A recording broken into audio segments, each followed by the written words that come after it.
প্রিয় শিক্ষার্থীবৃন্দ, এলএসএন আমি আপনাদের দেখাবো যে কিভাবে আমরা স্ক্রিনে দেখা ইমেল নিউজলেটার টেমপ্লেটটির মতো হুবহু একটি ইমেল নিউজলেটার টেমপ্লেট আমরা ডিজাইন করতে পারি। অর্থাৎ এমনিতে আমরা নর্মালি যে টেমপ্লেটগুলো ডিজাইন করি সেই টেমপ্লেটগুলি আমরা সাধারণত এইচটিএমএল এবং সিএসএস কোডিং এর কম্বিনেশনে এবং কিছু ইমেজের কম্বিনেশনে আমরা করে থাকি। তো এমনিতে নর্মাল টেমপ্লেট এবং ইমেল নিউজলেটার টেমপ্লেট ক্রিয়েটের মধ্যে একটু ডিফারেন্স আছে, অর্থাৎ এখানে সাইজের ক্ষেত্রে একটু বেশ কিছু মাপঝোঁকের ব্যাপার আছে। তো এই জিনিসগুলি আমি পরবর্তীতে আপনাদের দেখাবো। তো এমনি ইমেল নিউজলেটার তৈরির জন্য আমাদের সিএসএস কোডিং এর জন্য আমাদের আলাদা কোনো ফাইল ক্রিয়েট করার দরকার নেই। আমরা একটি মাত্র ফাইলে অর্থাৎ এইচটিএমএল কোডিং এর মাধ্যমে আমরা যদি টেমপ্লেটটি শুধু তৈরি করি তো সেটি হচ্ছে বেটার। আর তাছাড়া এইচটিএমএল কোডিং এর মধ্যেও আমরা ইচ্ছে করলে কিছু সিএসএস কোডিং আমরা ইনক্লুডেড করে দিতে পারবো, তাতে কোনো সমস্যা নেই। অর্থাৎ ইমেল নিউজলেটার টেমপ্লেট ক্রিয়েট করার জন্য আমাদের এক্সট্রা কোনো সিএসএস ফাইল আমরা ইউজ করতে পারবো না, আর এটি না করাটাই বেটার। তো অর্থাৎ একটি স্ট্যান্ডার্ড মেনটেন করে আমাদের ইমেল নিউজলেটার আমাদের তৈরি করতে হবে, কিন্তু আমরা ব্যাকএন্ডে কিছু ইমেজ ইউজ করতে পারবো সেটি ঠিক আছে, কিন্তু আলাদা করে সিএসএস ফাইল ক্রিয়েট করার আমাদের কোনো প্রয়োজন নেই। তো চলুন আমরা এখন স্ক্রিনে দেখাই টেমপ্লেটটির মতো হুবহু একটি টেমপ্লেট ক্রিয়েট করার জন্য আমরা প্রয়োজনীয় প্রিপারেশন নিয়ে ফেলি। তো প্রিপারেশন নেওয়ার জন্য আমাদের প্রথমেই যে কাজটি করতে হবে, আমাদের হার্ড ড্রাইভের যে কোনো একটি লোকেশনে একটি নির্দিষ্ট ফোল্ডার আমাদের প্রথমেই ক্রিয়েট করে নিতে হবে। তো আমরা অলরেডি একটি ফোল্ডার ক্রিয়েট করেছি। আমরা ডেস্কটপে রাসেল ট্যাম্প নামক একটি ফোল্ডার তৈরি করেছি। আপনারা ইচ্ছে করলে যে কোনো ড্রাইভেও এই কাজটি করে নিতে পারেন। তো এই ফোল্ডারটি তৈরি করে আমরা যে কাজটি করব, এই ফোল্ডারের মধ্যে আমরা কিছু সাব ফোল্ডারও ক্রিয়েট করব। তো আমরা এখানে একটি নিউ ফোল্ডার প্রথমেই ক্রিয়েট করছি, অর্থাৎ এই ফোল্ডারের মধ্যে আমরা সমস্ত ইমেজগুলি আমরা ইনসার্ট করব।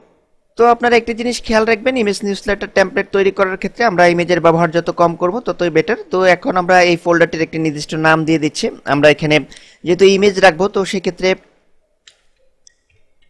ইমেজেস নামে এই ফোল্ডারটি জাস্ট আমরা ক্রিয়েট করলাম।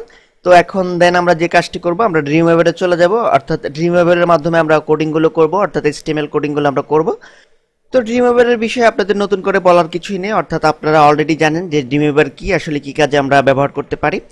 তো এখান থেকে আমরা ড্রিমওয়েভার ওপেন করার পর আমরা ঠিক এরকম একটি ইন্টারফেস দেখতে পাবো। দেন এখান থেকে আমরা এইচটিএমএল কোডিং যেহেতু করব, অর্থাৎ এইচটিএমএল কোডিংয়ে আমরা ইমেল টেমপ্লেট নিউজলেটারটি ডিজাইন করব, তো সেক্ষেত্রে আমরা এখান থেকে এইচটিএমএল সিলেক্ট করে দিলাম। তো আমরা কিন্তু দেখতে পাচ্ছি যে এইচটিএমএল সিলেক্ট করার পর আমরা একটি ফাইল ক্রিয়েট করে ফেলেছে এবং এখানে ডিফল্ট কিছু কোডিং রয়েছে। তো এই কোডিংগুলো আমাদের কোনো সমস্যা করবে না। তো আমরা এখানে জাস্ট টাইটেলটুকু একটু চেঞ্জ করে দেব। আমরা এখানে টাইটেলে দিয়ে দিচ্ছি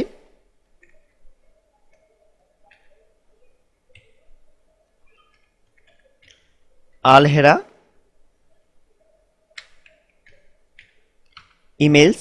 আলহেরা ইমেলস এই টাইটেলটুকু আমরা এখানে ইউজ করছি। আপনি ইচ্ছা করলে আপনার পছন্দ মতো যে কোনো টাইটেল এখানে ইউজ করতে পারেন। আমি আরেকটু অ্যাড করছি, আলহেরা ইমেলস নিউজলেটার দিয়ে দিচ্ছি।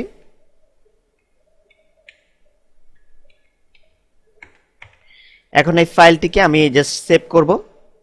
ফাইলটিকে সেভ করছি। আমরা চলে যাব ডেস্কটপে। দেন সেখানে আমরা একটি ফোল্ডার ক্রিয়েট করেছিলাম রাসেল ট্যাম্প নামে, তো সেই ফোল্ডারটি আমরা ওপেন করছি। দেন এই ফোল্ডারে আমরা এই ফাইলটির একটি নির্দিষ্ট নেম দেব। এখানে আমরা এই ফাইলটির নেম দেব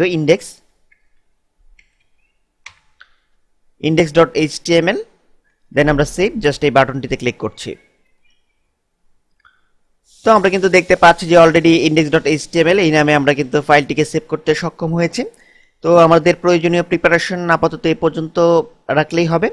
দেন পরবর্তী লেসনে আমি আপনাদের দেখাবো যে কিভাবে আমরা এই index.html এই ফাইলে আমরা ফার্স্ট স্টেপের কোডিং আমরা অ্যাড করতে পারি আমাদের প্রিভিয়াস টেমপ্লেটের মতো হুবহু একটি টেমপ্লেট ডিজাইন করার জন্য। ধন্যবাদ।